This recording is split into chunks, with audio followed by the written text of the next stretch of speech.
Hello friends, welcome to our YouTube channel computer study centre. हर Sunday की तरह आज भी हम एक न्यू सेट आप लोग के लिए लेकर आए हैं जो कि एमसीक्यू टाइप का कुछ क्वेश्चन सेट है।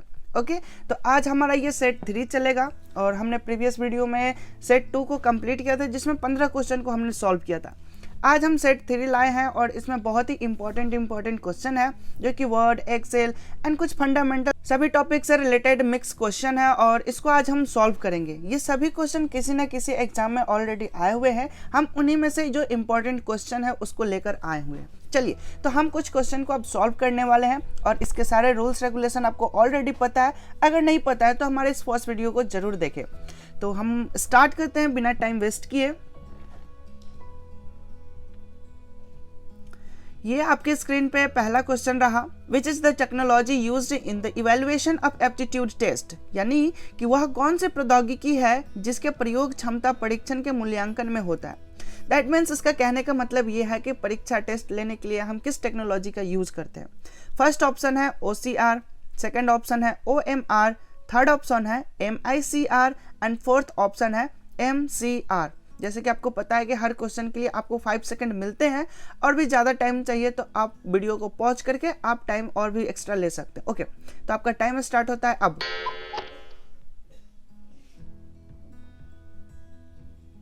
आई होप कि आपने यहाँ पे राइट आंसर चूज कर लिया होगा कि इस क्वेश्चन का आंसर क्या है और ये बहुत ही सिंपल है और हर एग्जाम में इसका यूज किया जाता है, जिसका राइट आंसर हो गया OMR।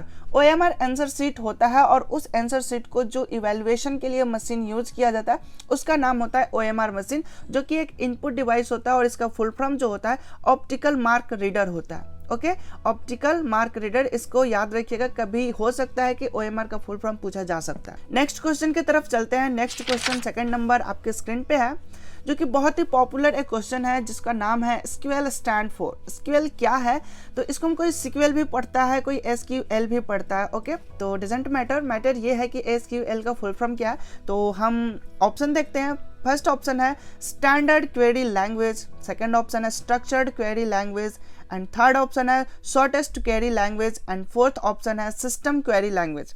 आपका टाइम स्टार्ट होता है अब और इसका राइट आंसर चूज करें। आई होप कि आपने यहाँ पे राइट आंसर चूज कर लिया होगा। अगर SQL के बारे में नहीं पता है आपको तो मैं आपको यहाँ पे SQL के बारे में बता दूं कि SQL जो है ये डेटाबेस में यूज किया जाता है। ये एक स्ट्रक्चर्ड क्वेरी लैंग्वेज है, यानी कि ऑप्शन नंबर बी इसका राइट आंसर होगा। इसके मदद से हम डेटाबेस में कोई भी क्वेरी होता है उसको हम सर्च करते हैं, यानी कि डेटाबेस में से किसी डेटा को हमें फेस करना है तो जो हम टेक्निक का जिस लैंग्वेज का यूज करते हैं उसको हम SQL लैंग्वेज बोलते हैं, यानी कि स्ट्रक्चर्ड क्वेरी लैंग्वेज। ओके, तो अब हम थर्ड क्वेश्चन की तरफ चलते हैं। थर्ड क्वेश्चन हमारा है, which of the following is an impact printer.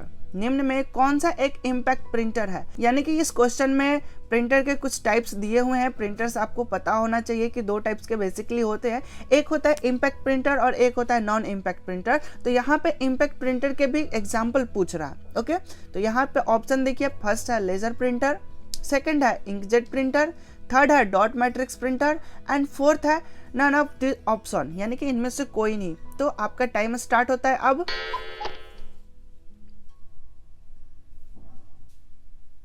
I hope कि आपने यहाँ पे राइट आंसर चूज कर लिया होगा कि यहाँ पे प्रिंटर कौन सा है, इम्पैक्ट प्रिंटर की जो बात कर रहा है। तो यहाँ पे अगर आपने लेजर प्रिंटर टिक आउट किया है तो ये गलत है, लेजर प्रिंटर नहीं होता है। जो राइट आंसर होगा इसका डॉट मैट्रिक्स प्रिंटर होता है। इम्पैक्ट प्रिंटर जो होगा वो डॉट मैट्रिक्स और नॉन इम्पैक्ट प्रिंटर में आ जाता है। लेजर और इंकजेट ये दोनों नॉन इम्पैक्ट प्रिंटर है और डॉट मैट्रिक्स जो है ये इम्पैक्ट प्रिंटर के अंतर्गत आता है। ओके, तो अब हम नेक्स्ट क्वेश्चन की तरफ चलते हैं। नेक्स्ट फोर्थ नंबर हमारे पास जो क्वेश्चन है यहाँ पे कहता है राउंड और 1363.45 -2। यहाँ पे ये जो नंबर लिखा हुआ है और यहाँ पे राउंड लिखा हुआ है, इसका मतलब मैं आपको पहले समझा दूं कि ये एक एक्सेल का फॉर्मूला है, राउंड फंक्शन है और इस फंक्शन का यहाँ पे परिणाम पूछ रहा है, यानी कि रिजल्ट पूछ रहा है, यानी कि 1363.45 यानी कि 45 -2। ये एक इनपुट किया गया है, डेटा एंट्री किया गया है। अब इसके बेस पे आउटपुट क्या आएगा, अगर आपको राउंड फंक्शन आता है तो आप इसको इजिली सॉल्व कर सकते हैं, अगर नहीं आता है तो फिर तो कोई बात ही नहीं है। हम यहाँ पे समझेंगे इसका आउटपुट कैसे आ रहा है। तो पहला ऑप्शन है यहाँ पे 1400, सेकंड ऑप्शन है -1364 एंड थर्ड ऑप्शन है यहाँ पे 1363.45 एंड फोर्थ ऑप्शन है 1464, ठीक है। ओके, तो यहाँ पे आपका टाइम स्टार्ट होता है अब।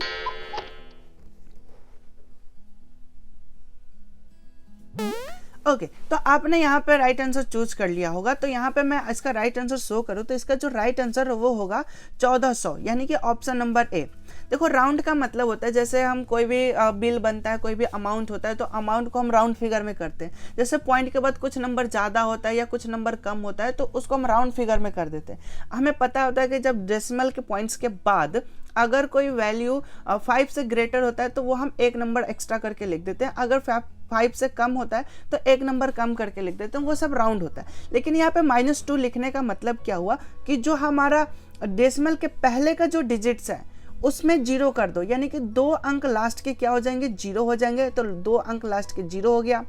और जो यहाँ पे 13 लिखा हुआ है, अभी मैं यहाँ पे डिस्प्ले कराऊँ अभी पॉइंटर, तो यहाँ पे अभी आप देखेंगे जो 1330 लिखा हुआ है, तो यहाँ पे 3 के बाद वाला जो लेटर अंक है, डिजिट है, वो 6 है, जो कि 5 से ग्रेटर है, इसलिए यहाँ पे 14 हो गया। और -2 का मतलब हो गया कि जो लास्ट के राइट साइड के जो 2 डिजिट है वो 0 कर देना है। ओके, तो और भी बेहतर अगर सीखना है तो आप हमें कमेंट सेक्शन में कमेंट करें। मैं राउंड के और भी बहुत सारे फंक्शन है, उन सभी को एक दिन एक वीडियो लेक्चर आपके लिए लेकर आऊंगा। और वैसे भी जब हम MS एक्सेल का जब ट्यूटोरियल सीरीज चलाएंगे तो उसमें भी हम बहुत सारे फंक्शन को पढ़ने वाले हैं, ठीक है। इसका जो राइट आंसर हो गया वो हो गया 4000। ओके, तो अब हम नेक्स्ट क्वेश्चन की तरफ चलते हैं।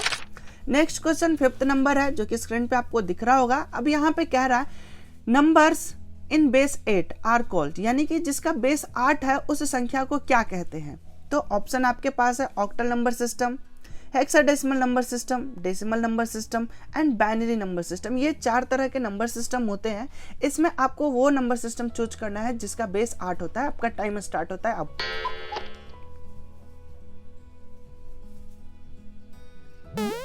आई होप कि आपने यहाँ पर राइट आंसर चूज कर लिया होगा। और ये लगभग लोगों को पता होता है कि जो जिसका बेस 8 होता है वो होता है ऑक्टल नंबर सिस्टम। अगर हेक्सा नंबर सिस्टम की बात करें तो इसका जो बेस होता है वो होता है 1616। एंड डेसिमल नंबर सिस्टम, जो कि हम बचपन से पढ़ते आते हैं, ये होता है हमारा 10। एंड बाइनरी नंबर सिस्टम का जो बेस होता है वो होता है 2। ओके, इस चीज़ को ध्यान रखिएगा। और ऑक्टल का तो है ही 8। तो ये हमारा बेस होता है इन सभी नंबर सिस्टम के, इसको याद रखिएगा। इस बार इस क्वेश्चन में ऑक्टल पे पूछ रहा हो सकता है, मे भी किसी अगले एग्जाम में किसी दूसरे नंबर सिस्टम का बेस पूछा जा सकता है। ओके, तो अब हम नेक्स्ट क्वेश्चन की तरफ चलते हैं। नेक्स्ट क्वेश्चन हमारा 6th नंबर है। यहाँ पे ये कह रहा है कि a collection of worksheet is called as, यानी कि वर्कशीट के संग्रह को डैश कहते हैं।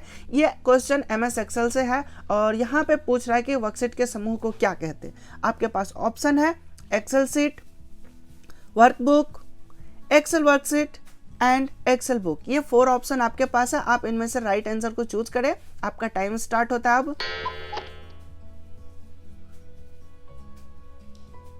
आई होप कि आपने यहाँ पे राइट आंसर चूज कर लिया होगा। अगर आपने फर्स्ट ऑप्शन को लगाया है एक्सेल सीट या फिर वर्कशीट तो ये गलत है, ठीक है। यहाँ पे वर्कशीट के ग्रुप को हम बोलते हैं वर्कबुक, वर्कशीट के समूह को हम बोलते हैं workbook. Okay, workbook is a collection of worksheet. By default seat हमारे पास 3 होते हैं विंडो ऑफिस 2007 में, और इसके बाद वाले जो नए वर्जन आ रहे हैं उनमें बाय डिफॉल्ट 1 ही सीट होते हैं। अगला 7th नंबर हम क्वेश्चन देखते हैं। 7th नंबर यहाँ पे ये कह रहा है the binary number 1110 is equal to the decimal number. अभी हमने कुछ नंबर सिस्टम के बारे में समझा था, वहीं से एक और क्वेश्चन आया है नंबर सिस्टम से ही। यहाँ पे ये कह रहा है कि जो बाइनरी नंबर सिस्टम है जिसका वैल्यू है 1110, अब इसको डेसिमल में अगर हम कन्वर्ट करते हैं डेसिमल नंबर सिस्टम में, तो ये इसका जो वैल्यू होगा वो क्या होगा, वो कितने के बराबर होगा, यही पूछ रहा है। तो आपके पास पहला ऑप्शन है 3, क्या यह 3 के इक्वल होगा, या ऑप्शन नंबर बी 1 के इक्वल होगा, या ऑप्शन नंबर सी 7 के इक्वल होगा, या ऑप्शन नंबर डी 14 के इक्वल होगा। ओके, तो ये 4 ऑप्शन है। आपका टाइम स्टार्ट होता है अब।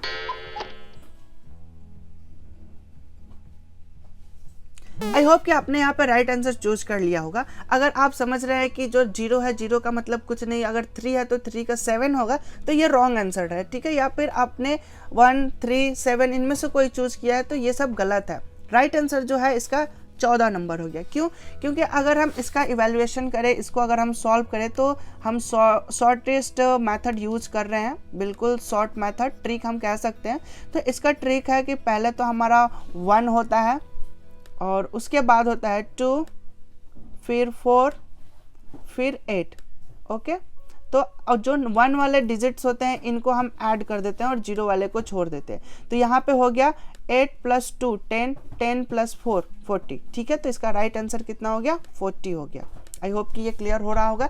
और भी आप इसको कन्वर्जन करने में आपको दिक्कत आता है या फिर आप नहीं जानते हैं कि कैसे कन्वर्ट किया जाता है एक नंबर सिस्टम से दूसरे नंबर सिस्टम में, तो आप हमें कमेंट सेक्शन में कमेंट करके जरूर बताएं। मैं आपकी कुछ हेल्प करूंगा, एक ऐसा सेपरेट वीडियो लेके आऊंगा। मैं उसको बहुत ही ईजी स्टेप में आपको एक्सप्लेन करके बताऊंगा कि how to convert one number system to another number system. चाहे कोई भी नंबर सिस्टम हो, हम बहुत ही ईजी वे में कन्वर्ट कर सकते हैं। इनके बहुत सारे ट्रिक्स होते हैं, मैं वो सारे टिप्स एंड ट्रिक दूंगा आपको। ठीक है, तो आगे हम चलते हैं नेक्स्ट क्वेश्चन की तरफ। नेक्स्ट क्वेश्चन हमारा है द शॉर्टकट की फॉर स्लाइड शो। ठीक है, स्लाइड शो करना है तो उसके लिए शॉर्टकट की क्या यूज करेंगे? स्लाइड शो क्या होता है? तो प्रेजेंटेशन यानी कि पावर पॉइंट से ये क्वेश्चन है। पावर पॉइंट में हम प्रेजेंटेशन बनाते हैं, जब हम उसको शो करना होता है उसका शॉर्टकट की क्या है, तो इसके लिए आपको शॉर्टकट की बताने हैं।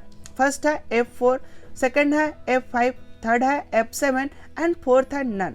यहाँ पे राइट आंसर आपको चूज करना है। आपका टाइम स्टार्ट होता है अब।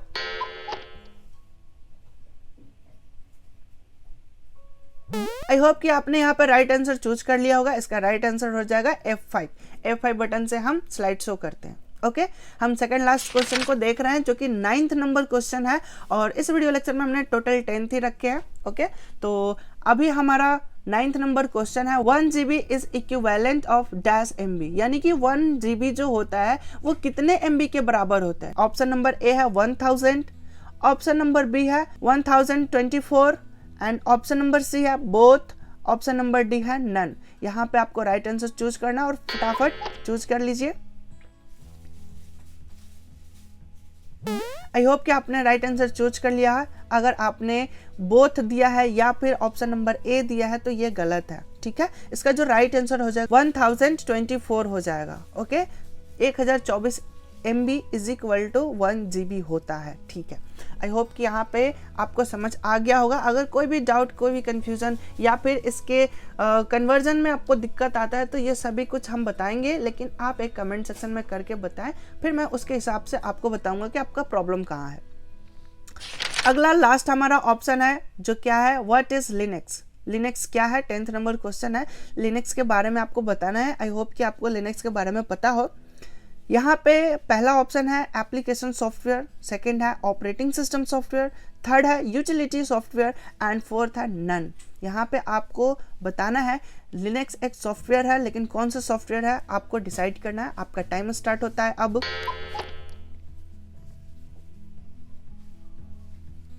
आई होप कि आपने यहाँ पे राइट आंसर चूज कर लिया होगा। तो इसका मैं राइट आंसर शो कर देता हूँ। राइट आंसर क्या हो गया इसका? Operating system software. ओके, तो यहाँ पे हमने 10 क्वेश्चन को सॉल्व कर लिया है और अब बारी है आपके रिजल्ट का, आपके क्वेश्चन के इवैल्यूएशन का। जो आपने टेस्ट दिया, जो क्विज किया, इसमें आपको कितने नंबर ऑब्टेन किए, ये अब आप कैलकुलेशन कीजिए और कैलकुलेशन करने के बाद हमें कमेंट सेक्शन में कमेंट करके बताएं। ओके, जैसे कि हर बार आप बताते आ रहे हैं, इस बार भी आप बताएं कि इस 10 क्वेश्चन में आपको कितना नंबर मिला। आई होप कि आपने बहुत ही अच्छा किया होगा और मैं आपके उज्जवल भविष्य की कामना करता हूं। और इस वीडियो को ज़्यादा से ज़्यादा लोगों तक शेयर करें। आपको लगे कि ये वीडियो किसी को हेल्पफुल कर सकता है तो उनके साथ शेयर करें। Thanks for watching this video.